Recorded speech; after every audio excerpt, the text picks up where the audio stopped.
What's up everyone, welcome to today's video, welcome to the Video Game Fight School channel. Thank you very much for tuning in. Today I'm going to be talking about Suicide Squad and I'm going to set reality, as I usually do right before a video game comes out, or at least a while before a video game comes out.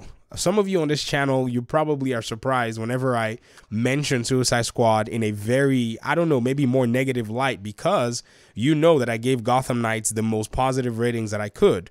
But many of you don't know that when I first started covering Gotham Knights, I went in with as much skepticism as I could. I went in with my expectations very, very low, because one of our, really huge, dudes out there, Kratos, says, make sure you keep your expectations low. This way you'll never be disappointed.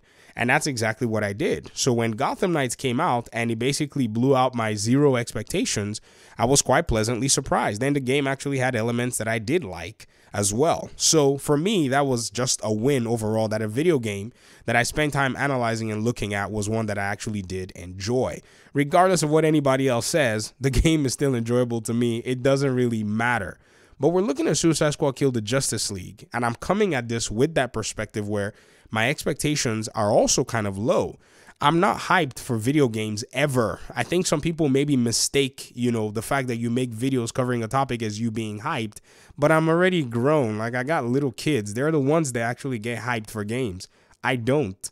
But what I love to do is I like to look at the prevailing circumstances around a video game. Right now, Suicide Squad seems to have a lot of red flags that I wanted to point out. I don't think these red flags actually affect the quality of the game. The game is already mostly finished, so whatever the game was at the time they first revealed it in 2020, for the most part, that's the game you're going to be getting. But here are a few things that you must know. As of this point in time, with the merger gone on, it seems that DC wants to keep a very coherent library of all of their characters in movies, animated series, or whatever it is, as well as their video games. This is something some people have said, maybe this could be a problem. I think it could be fine if they do it right. Like, say, they keep the superheroes in the same context and maybe multiple universes that are coherent, and then people can find gaps in stories that they could write their video games and develop their games for without affecting the overall universe or making things confusing. That's one way to go about doing things. Another thing, too, that you must note is, if you think about the new change in leadership for Warner Media and a lot of the video games, you're going to see that there's something that probably still remains. And I need to caution my audience members that have said Gotham Knights failed them and they think Suicide Squad is going to do a better job. Let me tell you why you should at least maintain some neutrality and not go in with any hype at all. Number one, when the leadership was changed during the merger, a lot of folk that were in charge of these IPs, like the movies, the TV shows, the HBO Max and CNN and all of those different things, they did not continue their work with the company. But one of them actually did. This was the person that is in charge, and I'm not going to mention any names, of the 11 studios that developed the video games for Warner Brothers. Now think very carefully about this. This is the same person whose agenda and mandate was to move the games that they have to live service games, because apparently they cited that a lot of the Ubisoft games had been doing it and they had seen success. So the person in charge of all 11 studios that are developing a lot of these games has their sights set on moving a lot of their games to the live service model. Now, some games may not necessarily take that form right off the bat, but it seems like they're seeing success in other titles and they want to go ahead and implement this across the board. Already, you got to see that Gotham Knights was not necessarily live service, but was a soft multiplayer co-op setup. I think this was probably a decision that they probably made as a middle ground, not to go the full-blown Avengers route, and it probably was something that was wise for them, or maybe they were going the full-blown Avengers route, and they saw that it was not a good idea. Suicide Squad Kill the Justice League seemed to also have been going this route with 4 characters, all playable, all also multiplayer co-op playable in a sense, and I'm sure that they're probably, or they had been making the changes. This is why the game got delayed. To add to that, it appears to me that the leadership at Rocksteady has already, drastically changed, with the founders of the studio having left.